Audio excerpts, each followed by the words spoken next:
right, and we are live. Hello, hello, everyone.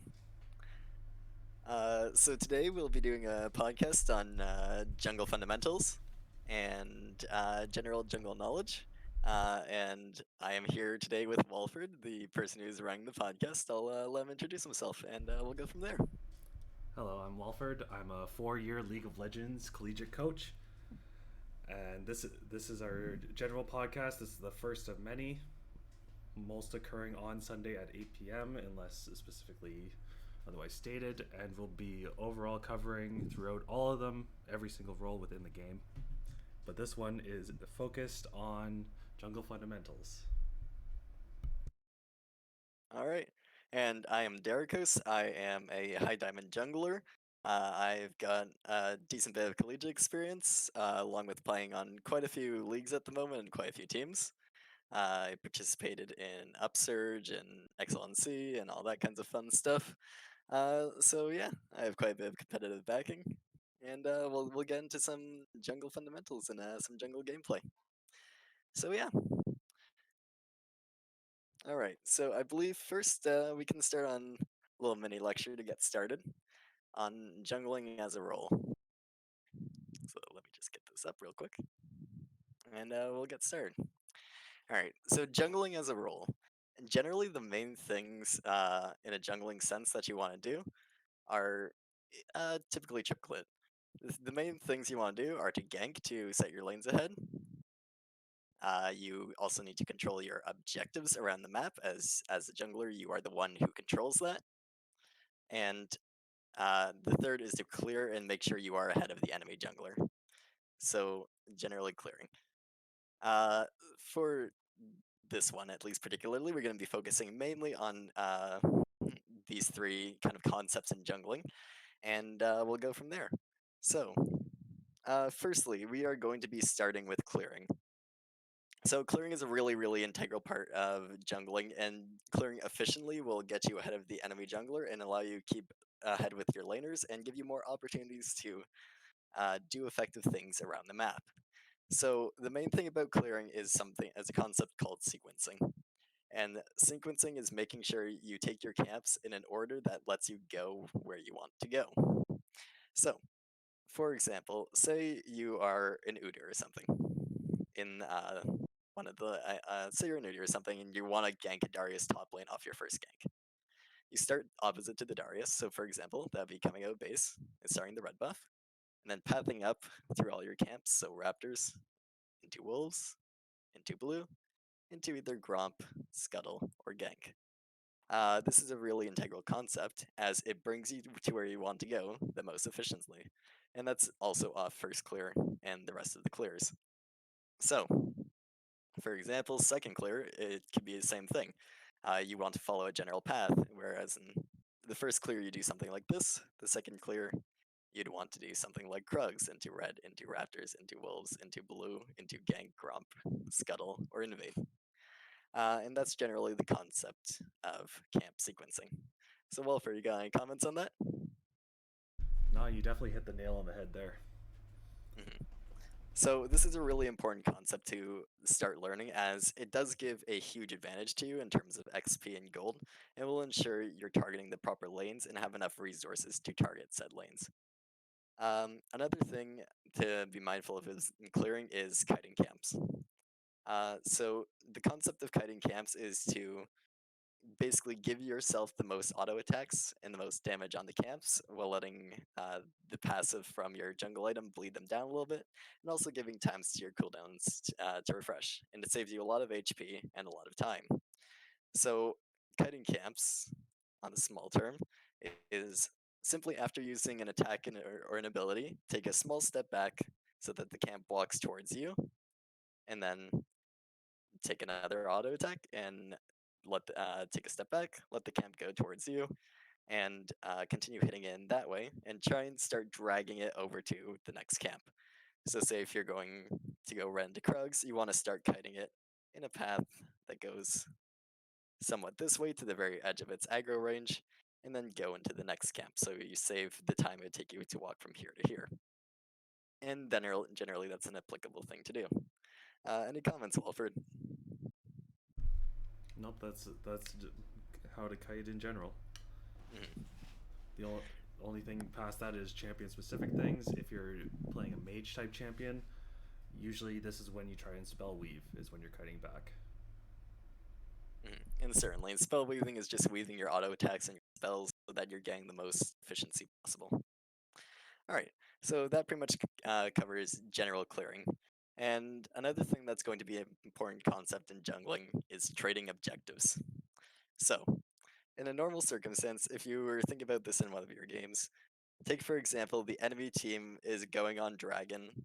They have mid priority, so their mid lane's pushed in, their bot lane's pushed in. You know your mid lane and bot lane can't roam. Do you want to contest this objective? The answer is probably no, as you won't have your mid or bot, and you won't be able to fight in what will be like a 4v3. And generally, that's another concept of taking disadvantage fights. Try to avoid it at all costs. So, say you were bot side at the start of this as they were setting up for this. A really important thing to do in jungle is to understand the concept of trading objectives.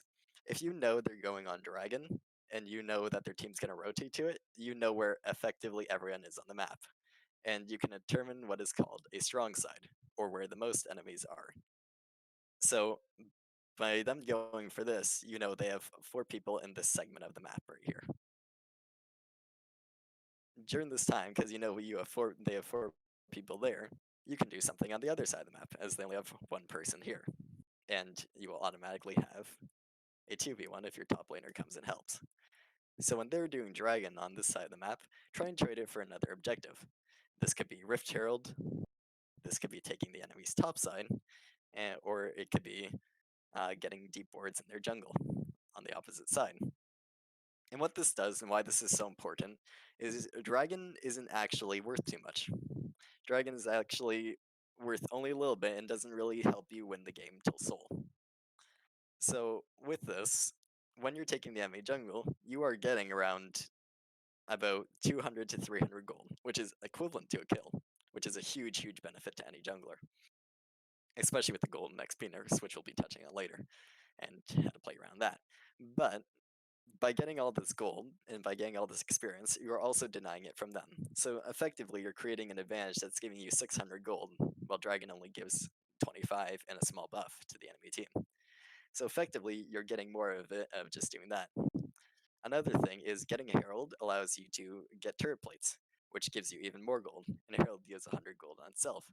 So by taking the time when the enemy overcommits to Dragon and sends most of their members here, instead of going for Dragon and forcing a fight that you're likely to lose, go to the other side of the map and do something in the enemy jungle, take Herald, look for something top lane, like a dive or a gank, and make something of it instead of just wasting time around the dragon. That's a really, really important concept in jungle. Do you have anything to touch on that, Walford? Anything to add?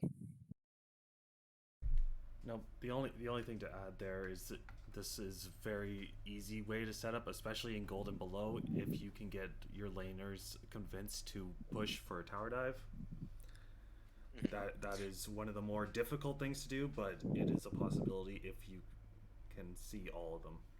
Yeah, and especially as you get into the higher elo, when you know they commit full bot, that means you have easy, easy priority to have a 2-on-2, 2-on-1 or 3-on-1 top lane. And that is a huge, huge thing, as you can just kind of dive them, take their turret, and basically take their entire top side, and you just get so much gold for it, other as opposed to the 25 gold they get from Dragon. And it also keeps your bot lane safe and your mid lane safe.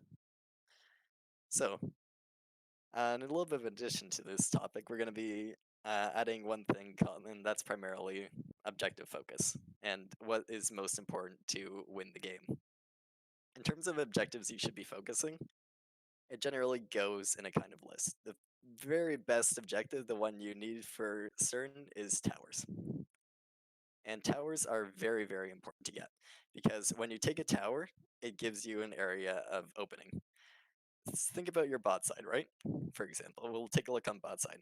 While you have this tower up, it's hard for them to walk past this line without being risky, right? But as soon as that tower drops, it opens up this side, and it's much, much harder to walk into this area for your team than as they can potentially be there and they potentially have time to sit up. It kind of becomes an area where plays can be made. So when you get towers, you open up that area for your team and allow your team to go into the enemy's area. For example, when you take mid laner, when you take mid tower, a lot of their stuff becomes unsafe, and that's why the second most important objective generally is Herald. So Herald is really important because it gives you a huge, huge gold advantage and allows you to make that gold advantage even more by taking a tower. And then you can use that to invade and get tons of priority in the lane. So typically you want to use Herald in your strong lane or in mid lane. And generally that will put both the laners ahead, it'll put you ahead, and it'll give you the opportunity to invade the jungle a lot more. The third most important objective is probably invading, as invading gives you a ton of pressure. And what invading does is it takes away a lot of the resources of the enemy jungler, especially with the XP nerfs. If you invade their camps, say you take their bot side during a opportunity where you kill them, you deny about 300 gold from them, and you get 300 gold, so you're up effectively 600, and their jungler is going to lose a lot of levels compared to you, and then after that, you can basically just kill them for the entire game, which is a really important thing. And the fourth most important objective would be Dragon, because Dragon doesn't really give you too much until Soul Point. Once you get to Soul Point, it obviously becomes the most important because it's Dragon, and getting a soul can basically win the game for you. But Dragon is only the most important once all the other things are considered first. And yeah, any comments on that, Wilfred? The thing to add to that is the reason why we're saying Dragon is the least important is because the time investment into it Yeah, for each dragon in order to power up its amount, especially if you're taking the ones that are not going to be the map dragons, are very minimal for a 1 minute investment, um, at least for the early drags. So in that exactly. 1 minute, you could have gotten any of these other objectives instead of doing that dragon, which would have put you at a higher advantage compared to the 2%, 3% that you're getting from a dragon. And going on with that as well, the thing that wins games is getting a gold advantage. At any elo, and especially low elo, getting a gold advantage in the early game is so huge because it can just snowball out of control and people don't know how to deal with it, right? So taking something like Herald and getting your mid 1,000 gold from taking mid turret, that just breaks open the game and basically stops whatever they're doing. Their mid laner's so behind, they're just gonna get killed over and over again, and then you can effectively win off that. So taking the other objectives is really, really important as they give you more gold than Dragon, and that advantage can be used to forward the game through. And eventually, say you get the first two dragons for getting Herald, two turrets, all that kind of stuff, then you can just take the rest of the dragons because you'll be so far ahead. And that's why the other objectives are generally really, really important.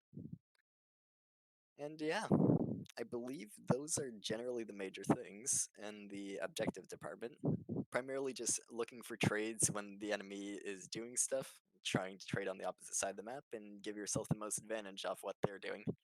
And doing something as simple as trading will get you so far ahead compared to most junglers. And if you really work on that concept and refine it, taking stuff when they're on the opposite side of the map, you will get a huge, huge boost in your macro gameplay, and you'll be able to kind of translate that into improvements in ranked.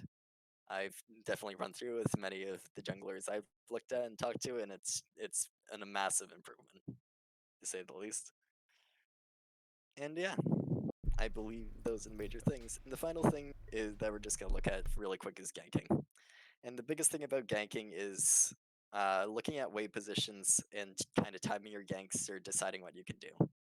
Because in all elos, but especially in low elo, diving a turret is really, really, really scary.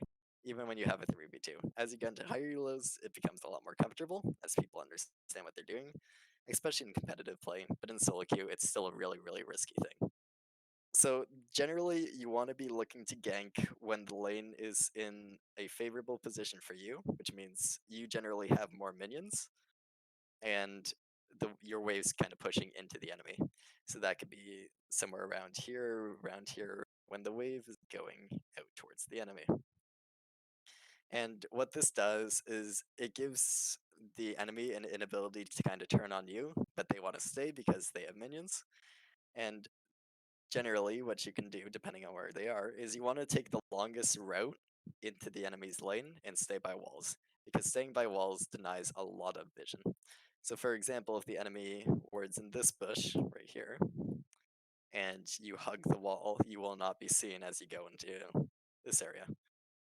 Another option you can do is take long ways or unexpected ways. So if your champion has a dash or something, and you know the enemy has warded this bush, going over this wall and coming around the back is a very effective strategy, as it means the enemy has to run into you and you're free because of that. And the same goes for practically every lane. Trying to find the area that gives the enemy the least amount of reaction time and makes you closer to them is the most important. So spending the extra couple little seconds to walk all the way around and go from these angles, or walking all the way to the edge of this and going from this will give you a ton more success in ganking. I believe that's all of the basics to generally cover in terms of this jungling segment. If you have anything to add, Walford, or anything else you think we should discuss? Just a key thing for the jumping the dragon wall. If if you have a dash, go over it. But the key thing here is to know which champion you're playing. If your dash is also your CC, that's probably not the most optimal way to go. Mm. So the most optimal things are kind of like in Yeah. Kayn and stuff, where you can just kind of jump that wall, have a low cooldown ability, and can kind of come from an angle they don't expect. Coming You from angles where they don't expect and where they don't have vision will give you a huge advantage. And that's why buying a sweeper is so important, as you know when you're on wards and when you're not. And you can also just kind of make a better angle and clear out an angle for later. And on top of that, sweepers kind of allow you to repeat gank. So you can gank someone, burn their flash if they live still, just come back again and kill them. Or say you kill them and they TP back, just go back right again, kill them again, because they're not going to have the resources to fight you or get away from you. And that's why repeat ganking is so important, especially in this meta, it can give you such an advantage. So yeah, I believe that's all the basic jungling segments yeah. And that we with want that, to cover. we'll transition over to what you've been alluding to this entire time. What the big changes are in this patch to jungling. Alright. This patch, jungling has changed quite a bit. There's been a lot of changes to XP and gold of a lot of the camps that are really important, namely Gromp, Large Krug, Small Krug, and Razorbeak. And these changes are mostly aimed at dropping jungle experience in gold overall, and they result in about 30 gold down and 40 to 60 XP down on first clear, and a decent bit more on second and third clear. So first clear, doing a standard like 3 camp, 4 camp, 5 camp, you still get level 3 for Scuttle Crab, which is still really, really good. It's same as before for first clear. You get the same kind of experience from every single camp, but the changes come second clear and third clear as you're getting close to 6. And what it means is to get 6 where you would before, which is typically after 2.5 full clears, you now would have to take about 2 to 3 minion waves of experience, and in order to be in the same position at the same time. So what that means is the meta is transitioning to more of either a utility playstyle, a tank playstyle, or a heavy gank playstyle, which means the best kind of champions now are things that provide a lot of utility to the team or have really, really high ganking power in the early levels. So things like Jarvan, Sejuani, Ivern, Nunu, that kind of stuff, or things that gank really, really hard, like Lee Sin, Rek'Sai, and pretty much any assassin that you can think of. Yeah. Along with this, this is where all these changes kind of lead. This is also a hypothetical in how your games will go, because at the end of the day, if you're managing to still pull off high farm numbers with a decent clear, it doesn't really make a difference. If you're up 100 gold on the enemy, you're still gonna carry even if you're playing the Karthuses, the Master Yis. But this just makes it harder in order to do that type of playstyle. Mhm. It causes a lot more interactivity and makes ganking a lot more viable of an option. Because in the previous patches, one of the big things was just junglers like Udyr and stuff just rinse clearing, which means taking all their camps, backing, taking all their camps again, and then they just get such a big lead on you if you try and gank because you don't have the same clear speed as them. And then they just kind of push that into the rest of the game. And it makes it really hard to come back. But what these changes do is they kind of pull back on junglers' ability to just not interact with the enemy jungler, and they kind of force them to gank more because you can still get the same experience. You can still carry from jungle. Really doesn't matter in that sense. But what matters is it forces you to actually kind of play the game and play with your team and play for fights and stuff, right? So, say for example, you're against the neuter and he decides to, just farm for two full clears. That's fine for him. He's gonna get level 5 off that. But if you get two ganks off and get two kills and take the waves after, um, you will be higher level than him where you wouldn't be before. So an additional thing, and the thing that's really important because of this change, is making transitions off of kills. So when you get a kill in the lane, once you get a gank out, you always want to kind of push a wave out. You want to kind of stay in lane, just not necessarily take the gold, but at least get the experience from the wave and help it shove in tower. And what that does is it denies the minion experience from the enemy and gives you that little extra boost of experience you need to catch up into the game, into your solo laners levels, and make sure you're still very relevant. And another thing with that transition concept is whenever you get a kill, try and look for something on the map. And that can mean getting a tower plate. That can mean getting a little bit of vision in the enemy jungle. That can mean taking a camp in the enemy jungle. Or that can mean getting something like Dragon or Withheld. So if you kill top lane, think for your top laner to, after you get the wave shoved out, go for Rift Herald or something, because it'll give you a huge advantage. Kills aren't the end goal. Kills are things that let you get objectives and make the game a lot easier for yourself. If you could pull up LOL skill again, just give them an idea of where you'd put a ward Yep. off of a transition. And just a quick thing. So we'll take bot lane for an example, as bot lane's always a fun lane, and bot lane's a really lane to gank right now due to the whole power of it. So say your team's wave is around this, right? Get a different marker for that. So your team's wave is around this area. You pick up 2 kills right here, kill their bot lane. What you do is you want to generally just try and shove the wave out, make sure it hits the turret, and then look into the enemy jungle and try and get a ward in a good spot. So that can be at the edge of red buff, that can be in this little area here, or in this little area here typically. So these 3 spots give you a huge amount of information, as this one lets you basically see if the enemy is pathing anywhere along these kind of lines. These ones let you see if the enemy is kind of transitioning across, or if they're going to gank mid. And just picking up this little bit of vision can save your lanes from a gank later. They can tell you where the jungler is, so you can go invade their other side of the jungle, and they then generally show you where he's pathing.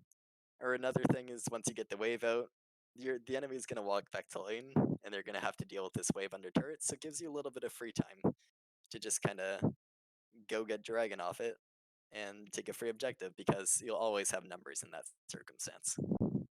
So ganks aren't the end goal, they're a means to an end. Getting kills basically gives you the opportunity to take an objective on the map, whether that be jungle camps, whether that be herald, or whether that be tower. And that's the major point of that. Now, a lot of junglers have concerns. Is like, what if I don't kill them? What if I only get summoner spells? If you don't, Which gives people a lot of questions. if you only get summoner spells, and you don't kill them, you're still typically getting them really low, and you're still typically winning a fight. Just because you didn't kill them doesn't mean that you can't do anything off it. If you don't kill them and you burn summoner spells, that means for a period of time they are effectively off the map, because they're going to be really low after your gank, or they're not going to have the resources to do anything. And that means you can just transition it into an objective. You can look into the enemy jungle, or you can look on a dragon. You might not be able to get tower plates, as that can be pretty risky, but you can make something else off it. Just because they got away and you didn't kill them doesn't mean that they're not out of the fight. If you get them low enough, they cannot walk up without dying, so they're effectively off the map for a certain amount of time. What you're getting into here, and you're kind of alluding to it, is League of Legends is not necessarily just a game about gold and XP. It also matters about time. So the time that they spend, even if they get away, they're gonna have to back, and then they're gonna have 30 seconds to get back on the map. So there you go. You got 40 seconds to do what you want with X number of people out of the game, essentially. Pretty much. And that's what jungle is as a whole, really. Jungle is just something about time. Jungle is about making the most of your time and making the most efficient possible. And that's why sequencing and stuff is really because when you sequence, you're doing the most efficient route possible to get the most experience possible, make sure your camps reset so you get the most experience in the shortest amount of time. When you're looking on objectives and stuff in Rift Herald, you're not wasting time just kind of waiting for your yank. You're getting stuff and making it so you get a huge gold advantage with the least time possible. Jungle is about doing the things on the map that will end the game in the shortest amount of time, or fulfill your team's win condition in the shortest amount of time. Transitioning off of that, let there's always a lot of questions about, okay, but I have a lot to do on the map. When do I back? And that's, you often see that with people who are backing on 2,000, 3,000, 4,000, sometimes even 5,000 gold. Right? And I'll admit, even I'm guilty of that myself sometimes, depending on, how fed you get. But spending your gold is a really, really important thing to do. And another thing that's really important about it is kind of doing it on a timer. So when you think about objectives spawning and when you think about things that you want to take, you should try and modulate your back times around those timers.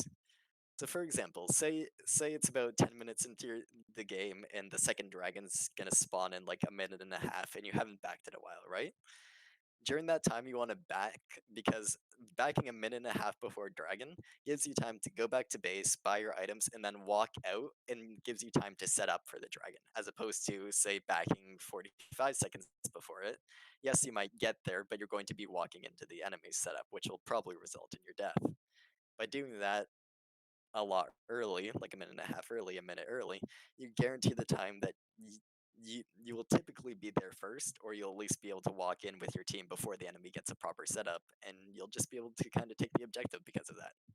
Getting there first is a huge thing in League of Legends, as you can set up vision and you can force the enemy to walk in blind, which means you can basically just come from a flank and just murder them depending on who you're playing. And it's a really important thing to do on assassins and the like. Now, on the other hand, I'm looking at you, Shyvana, Master Yi, Karthus players. Believe it or not, backing and spending your gold, that 30 seconds that it takes, makes you clear your camps faster with the actual items that you get on that back. So if you're backing on 1,500 gold, 2,000 gold, your route is going to be pretty close to that much quicker. Plus, if a fight erupts, you will actually have the damage there. Mhm. And that brings into kind of the context of extended sequence and non-extended sequence. This isn't something people need to worry about too much until they get to really high levels. But there are some times when, you want to, after your first clear and, getting a gank off or something, there are some times when you don't want to back. And that is typically a time when you can do more damage to the enemy and put the enemy farther behind than you will be by not backing, basically. So what that means effectively is, say you path like this and you come up to top side, right? And say you guys have a nice little 2v2, everything goes perfectly for you, like best case scenario, you get a double kill, right? After that, you don't have to back immediately. Shove the wave out because you'll have people, and then try and look in their jungle or something. Try and take, their topside camps and then get it back, right? Because doing this will give you such a big advantage because you got that kill, right? But you can transition to these two camps and get an extra 250, 300 experience off it. And that's a really, really huge thing at this point in the game, right? Because it takes that away from the enemy jungle and gives it to you. So when you don't have anything to do, or when you're struggling for time, or you have a lot of gold, always generally try and attempt to back. But if you see an opportunity where you can get even more ahead off not backing, as long as it's not going to soak up too much time and it's pretty low risk, you can stay out and keep doing stuff for a little bit extra. And that's pretty much the concept of extended sequence. If there's free stuff on the map, take it before you back, because you're not going to be fighting anyway. Backing allows you to get fighting power effectively.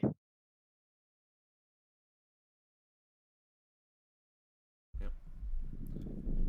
With that, we can transition into questions. Now, this is the last call for questions. Get them in the next 5 minutes before we're done these ones.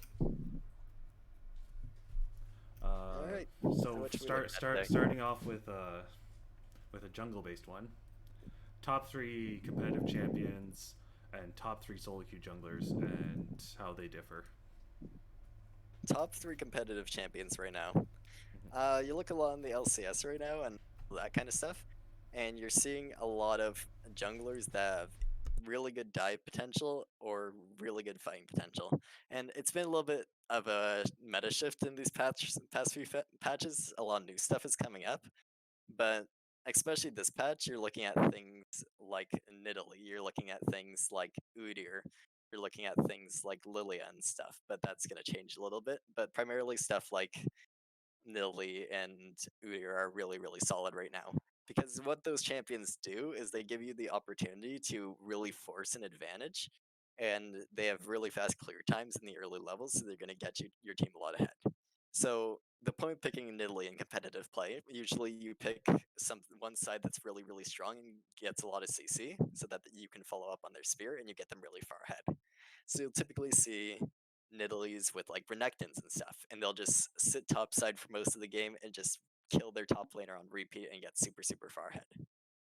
Udyr and stuff, on the other hand, serves as more of a farming and objective control jungler and a tank jungler, as he is bloody impossible to kill nowadays. That champion is busted beyond belief. But what it allows you to do is you can basically clear all your camps really, really quickly, go in, get a guaranteed gank because you can just flash E and there's not really a counter to that. And you can also duel most champions.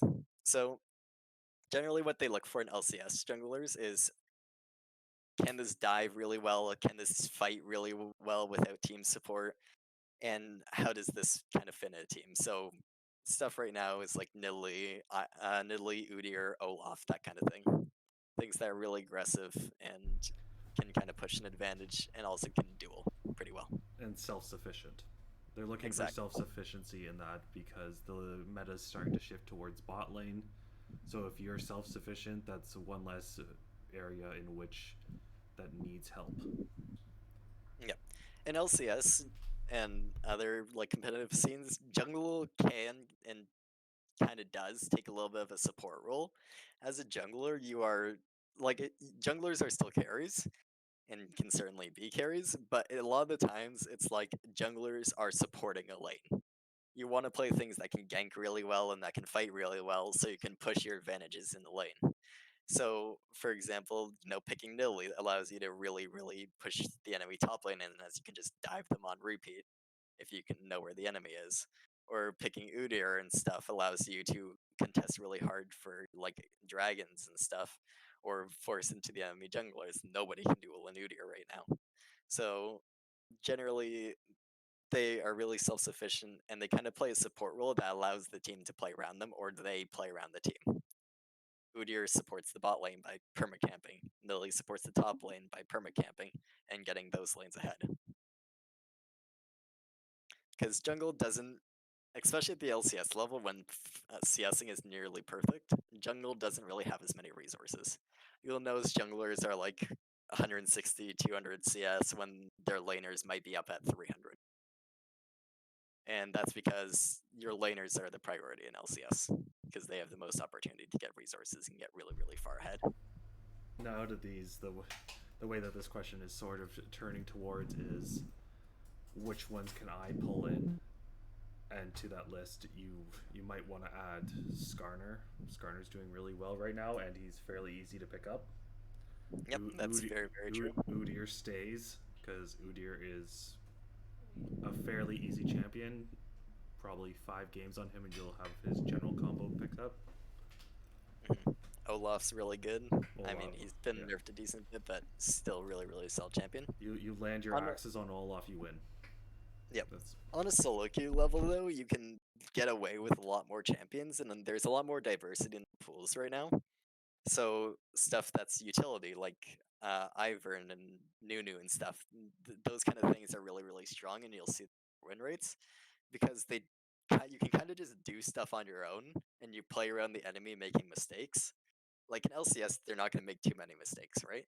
But in solo queue, as Ivern, you can just walk into the enemy jungle and smite their red buff away in 1 second because yeah, you can. And it's a lot harder to deal with an Ivern when you don't have a full team of stuff. Ivern and stuff is really good for solo queue. Assassins also come into solo queue. I'm very, very, very much an assassin enthusiast. I play a lot of Rengar, like I'm top 10 on them. I play a lot of Kha'Zix. I play a lot of Evelynn. You can really, really, really force an advantage with an assassin and play around vision because there's no communication, right? There's always just, an element of where the fuck is the enemy jungler, where is the enemy assassin? So it kind of puts the element of fear into the map. So I'd really recommend like Kha'Zix and stuff right now for solo queue. Like generally the best solo queue pool for low to mid elo would be things like Viego, Ivern, Kha'Zix, Udyr, Olaf, that kind of stuff. As it just allows you to basically show your skill over the enemy jungler and push through with that. So those are kind of the best solo queue champions. and at But the end of the day, play what you enjoy yeah, and because that's the big yeah, thing, right? lots of these champions require a couple hundred games in order to like get their niches down. But if you're playing something even like lower tier, like you're playing Volibear, you're playing Master Yi, you can still win with these characters. It's a little bit harder, but you're gonna know them better, Yeah, right? and that kind of brings up the concept of like one tricking effectively, one or two tricking, and that's something I can really, really vouch for if you want to actually improve at League of Legends and kind of have that I want to improve at the game mentality. Because one tricking and two tricking, what it does is it allows you to learn two champions really, really, really well. So, for example, that for me is Rengar and Kha'Zix. I use those to two trick, and then I made my champion pool bigger afterwards. But one tricking and two tricking, it allows you get the mechanics so hammered into your head that you can just focus on the what should I be doing at this point in the game, and you can focus on your macro gameplay and making plays that are better and not like you have the mechanics down already, so you can just make plays that are better, in the game wise. You learn when you can take dragons for free and when you're stronger than the enemy. And because you don't have to worry too much about your mechanics because you know them perfectly, you can just focus on getting better at the game and understanding what you should be doing and where you should be at all times.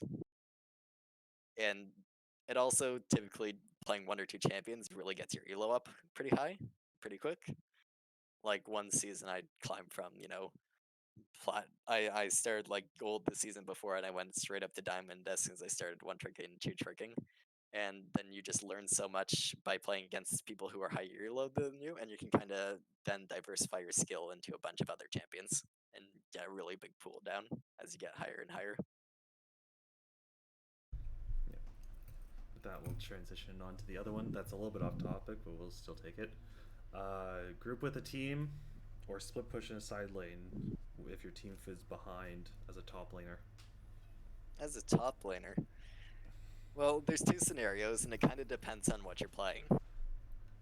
As a top laner, if you're playing a split pusher, then you definitely want to do your job in split push. Because say you're playing, I'll pick the two major ones for like mid elo, which are generally like Tryndamere and Camille. Camille, especially because Camille's just broken as hell right now. And generally, what you want with this is you want to have a teleport up. you are all right to basically play a side lane as long as you have teleport up and you can kind of join a fight. So, your team's behind. By split pushing on Camille, you're going to drag one of the enemy team up. And if you are ahead, which I'm assuming this kind of circumstance you are, you would probably be 2-2 behind if you're looking to split push. But by drawing one person up, they're going to draw a stronger person who can fight you, or else you're just going to kill them and you're going to have to draw another person up. You kind of take away some of the enemy team's ability to fight your team, and you just got to pray to the gods that they won't die. But that's where TP comes in, right? TP allows you to join a fight from anywhere, really.